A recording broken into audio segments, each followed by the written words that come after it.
अनुराग गुस्से के साथ चित्रा पर चिल्लाते हुए कहता है, ये तुमने क्या किया चित्रा, क्या किया?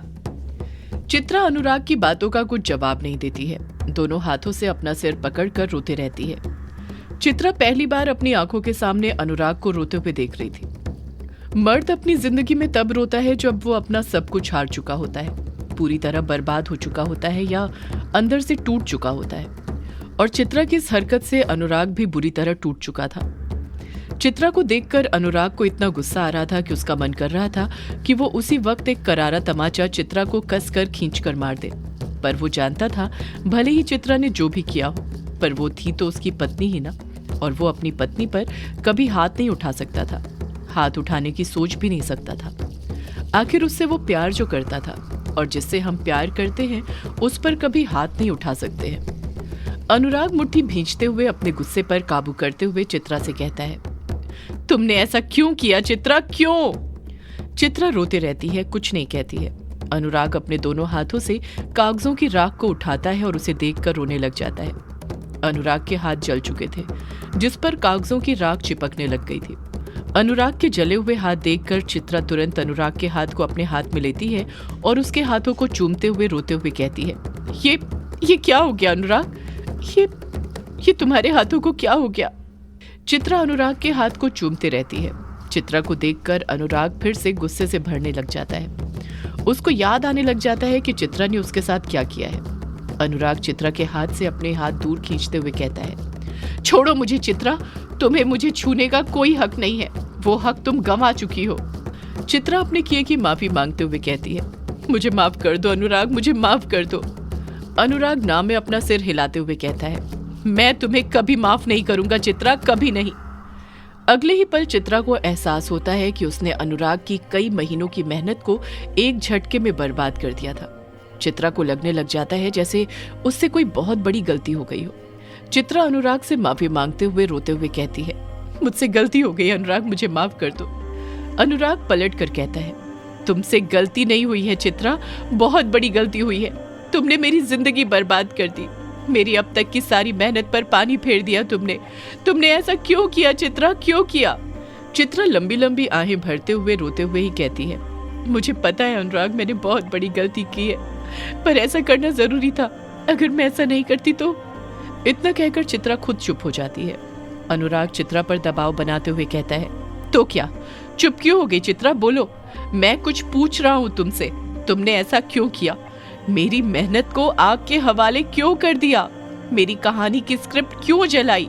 चित्रा अनुराग के सवाल का जवाब देते हुए कहती है, अगर मैं ऐसा नहीं करती तो सब खत्म हो जाता, वो मार देती। चित्रा कुछ रुक कर कहती है, मुझे, तुम्हें और हमारे बेटे युग को, वो सबको मार देती अनुराग, किसी को नहीं छोड़ती। अनुराग हैरानी के साथ कहता है, कौन मार देती चित्रा, तुम किसकी बात कर रही हो? चित्रा खामोश रहती है, कुछ जवाब नहीं देती है। अनुराग चित्रा पर दबाव बनाते हुए कहता है, कौन मार देती चित्रा, बोलो। चित्रा हकलाते हुए कहती है,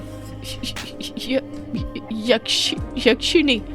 अनुराग हैरानी के साथ कहता है, क्या कहा तुमने, यक्षिणी?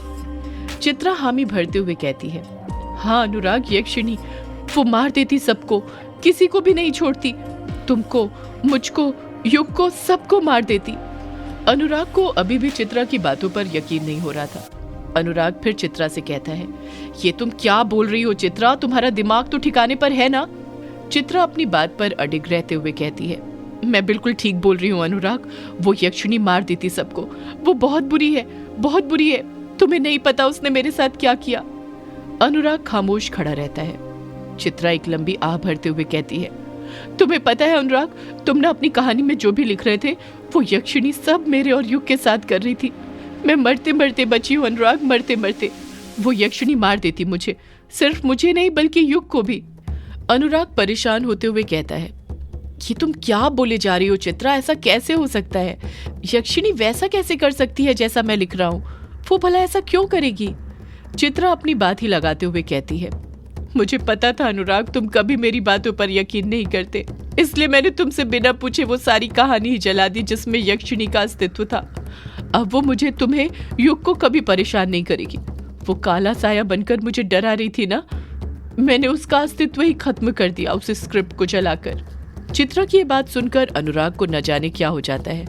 उसे चित्रा की आंखों में यक्षिणी से एक जलन दिखाई देने लग जाती है और वो बिना सोचे समझे चित्रा की आंखों में देखते हुए बोल पड़ता है, तुम यक्षिणी का अस्तित्व कभी खत्म नहीं कर सकती चित्रा, कभी नहीं, क्योंकि उसका अस्तित्व मेरे दिल में है। यक्षिणी का अस्तित्व खत्म करने के लिए तुम्हें मेरे दिल को खत्म करना पड़ेगा, यानी मुझे खत्म करना पड़ेगा। बोलो, ऐसा करोगी? मुझे खत्म कर सकती हो? चित्रा पलटकर कुछ जवाब नहीं देती है। वो जानती थी कि यक्षिणी की कहानी जलने से अनुराग गुस्से में था, इसलिए वो कुछ का कुछ बोलते जा रहा था। वो अपने होशो हवास में नहीं था, अपने ऊपर से अपना आपा खो चुका था। अनुराग अभी भी गुस्से के साथ चित्रा को घूरे जा रहा था। अनुराग के अंदर एक आग लग चुकी थी जो इतनी आसानी से बुझने वाली नहीं थी। अनुराग गुस्से के साथ चित्रा को देखते हुए कहता है, मुझे पता है चित्रा, तुमने ऐसा क्यों किया। अनुराग की ये बात कहते ही चित्रा अनुराग की तरफ देखने लग जाती है जैसे उसे किसी बात का डर हो। अनुराग को कुछ ऐसा पता चल गया हो जो उसे पता नहीं चलना चाहिए था। अनुराग आगे कहता है, तुमने ये सब जानबूझकर किया है ना चित्रा, ये तुम्हारी सोची समझी चाल है। चित्रा तुरंत पलटकर कहती है, नहीं अनुराग, ऐसा बिल्कुल नहीं है। मैं भला ये सब जानबूझकर क्यों करूंगी, और मैं कब से चाल चलने लग गई? तुम पति हो मेरे, मैं तुमसे चालाकी करके क्या करूंगी? अनुराग गुस्से के साथ ही जवाब देता है, चालाकी तो तुम दिखाओगी न चित्रा, आखिर तुम मुझे कामयाब होते हुए कैसे देख सकती हो? तुम्हारे अंदर मेरे लिए नफरत जो भरी है।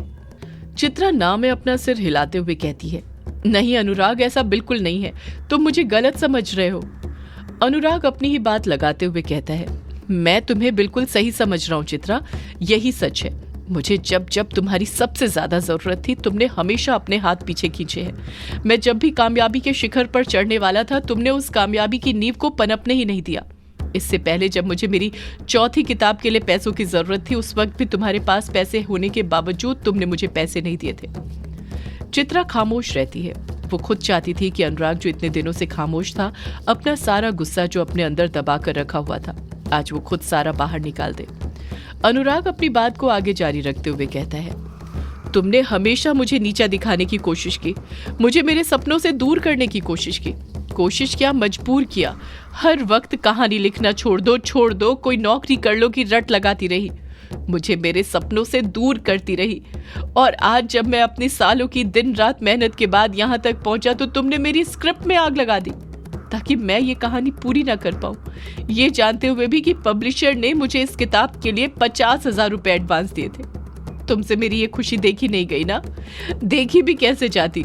तुम मुझसे और मेरी कहानियों से नफरत जो करती हो। चित्रा अपने बेगुनाह होने की गवाही देते हुए कहती है, नहीं अनुराग, जैसा तुम सोच रहे हो वैसा कुछ नहीं है। मैंने कहा ना वो यक्षिणी, अब मैं तुम्हें कैसे समझाऊं, तुम्हारी इस कहानी की वजह से वो यक्षिणी मेरे पीछे। चित्रा अपनी बात पूरी करती है उससे पहले ही अनुराग उसे बीच में टोकते हुए कहता है, तुम अभी भी झूठ बोल रही हो चित्रा। सच तो ये है कि यक्षिणी तुम्हारे नहीं बल्कि तुम यक्षिणी के पीछे पड़ी हो। तुम नफरत करती हो यक्षिणी से। उसी नफरत की आग में तुमने कागजों में आग लगा दी ताकि यक्षिणी की कहानी लोगों तक ना पहुंचे। तुम जलती हो उससे। अनुराग के मन में जो आ रहा था वो चित्रा को बोलते जा रहा था। एक पल भी नहीं सोच रहा था कि चित्रा के दिल पर उन बातों का क्या असर पड़ेगा। अनुराग अपने हाथों से अपने आंसू पोंछते हुए कहता है, मैं जानता हूँ चित्रा, तुम कभी नहीं चाहती थी कि मैं यक्षिणी की कहानी पूरी करूं और उसे पूरा करके कामयाबी के शिखर को हासिल करूं, पर मैं तुम्हारा ये सपना तोड़ कर रखूंगा, कामयाबी को हासिल करके रहूंगा। चित्रा रोते रहती है, कुछ नहीं कहती है। अनुराग अपनी जगह पर से खड़े होते हुए कहता है, तुम्हें क्या लगता है चित्रा, अगर तुमने मेरी ये स्क्रिप्ट जला दी तो यहाँ सब कुछ खत्म हो गया? तुम कैसे भूल सकती हो चित्रा कि ये कहानी मैंने ही लिखी थी, और मैंने ये कहानी सिर्फ लिखी नहीं थी बल्कि इसे जिया भी था। यक्षिणी मेरी रूह में बस चुकी है और मैं इस कहानी को दोबारा लिख सकता हूँ। वक्त लगेगा पर तुम देखना, मैं इस कहानी को पूरा करके रहूंगा, चाहे कुछ भी हो, मुझे कोई नहीं रोक सकता है। इतना कहकर अनुराग वहां से जाने के लिए अपने कदम आगे बढ़ाने लग जाता है। जैसे ही अनुराग एक कदम आगे बढ़ाता है, चित्रा उसका हाथ पकड़ते हुए रोते हुए कहती है, अनुराग ऐसा कुछ नहीं है, शायद अनजाने में मुझसे बहुत बड़ी गलती हो गई, मुझे माफ कर दो। अनुराग चित्रा के हाथ से अपना हाथ छुड़ाते हुए कहता है, अनजाने में गलती हुई होती तो माफ भी कर देता चित्रा, पर तुमने ये सब कुछ जानबूझकर सोच समझ कर किया है। चित्रा रोते हुए फिर कहती है, ऐसा मत बोलो, मैंने तुम्हें बताया तो मैंने ये सब क्यों किया, तुम मेरी बात समझ क्यों नहीं रहे हो, अब मैं तुम्हें कैसे समझाऊं। अनुराग फिर कहता है, तुम्हें कुछ समझाने की कोई जरूरत नहीं है चित्रा। तुम्हें जो समझाना था मैं सब समझ चुका हूं। अब तुम मेरी एक बात समझो। चित्रा खामोश रहती है। अनुराग अपनी बात को आगे जारी रखते हुए कहता है, तुम्हें पता है चित्रा, एक लेखक की रूह ना उसकी कहानी में बसी होती है। तुमने कागज जलाकर सिर्फ यक्षिणी की कहानी नहीं जलाई थी, बल्कि मेरी रूह जलाई थी। मैं तुम्हें कभी माफ नहीं कर सकता चित्रा, कभी नहीं। इतना कहकर अनुराग वहां से जाने लग जाता है। चित्रा रोते हुए फिर अनुराग को पुकारते हुए कहती है, अनुराग, अनुराग सुनो तो। अनुराग नहीं रुकता है, अपने कदम आगे बढ़ाते रहता है। चित्रा कुएं की पायरी पर बैठे बैठे ही अनुराग को पुकारते रहती है और अनुराग वहां से चला जाता है। वो उसकी आंखों के सामने से ओझल हो जाता है। चित्रा वहीं पर बैठे बैठे रोती रहती है। चित्रा खुद से रोते हुए कहती है, अब मैं अनुराग को कैसे समझाऊं? अगर मैं वो स्क्रिप्ट नहीं जलाती तो यक्षिणी युग को मार देती युग को बचाने के लिए स्क्रिप्ट को जलाना जरूरी था। अगले ही पल चित्रा को एहसास होता है कि उसने अनुराग का सालों पुराना सपना भी तोड़ दिया था। चित्रा रोते हुए ही खुद से कहती है, ये मैंने क्या कर दिया मैंने, खुद अपने हाथों से अपने पति का सपना। इतना कहकर चित्रा दहाड़े मार मार कर रोने लग जाती है। चित्रा अपने आप को ही कसूरवार ठहरा रही थी। कुएं की पायरी पर रोते रोते ही चित्रा की कब नींद लग जाती है उसे पता ही नहीं चलता है। दोपहर हो गई थी और चित्रा अभी तक कुएं के पास ही सो रही थी। उसे अपना कोई होशो हवास नहीं था। वो मधोशी के साथ सो रही थी। चित्रा सो ही रही थी कि तभी उसे एक फुसफुसाती हुई आवाज सुनाई देती है, चित्रा, चित्रा, चित्रा। चित्रा के कानों में बार बार यह आवाज सुनाई दे रही थी, जिस कारण उसकी नींद टूटने लग जाती है और उसकी आंख खुल जाती है। चित्रा उस आवाज को सुनते हुए खुद से कहती है, ये कैसी आवाज थी? चित्रा को फिर से किसी के पुकारने की आवाज सुनाई देती है, चित्रा, चित्रा, चित्रा। चित्रा उस आवाज को गौर से सुनते हुए कहती है, ये आवाज तो कुएं से आ रही है और ये आवाज तो बिल्कुल वैसी ही है जो मुझे उस दिन आ रही थी जब मैं किचन के अंदर थी। चित्रा तुरंत अपनी जगह पर से उठती है और कुएं के पास जाने लगती है। कुएं के अंदर से फिर किसी के फुसफुसाने की आवाज सुनाई देती है, चित्रा, चित्रा, चित्रा। सदियों से है पुरानी ये है यक्षिणी की कहानी। यक्षिणी एक आग है, यक्षिणी तेरा ख्वाब है।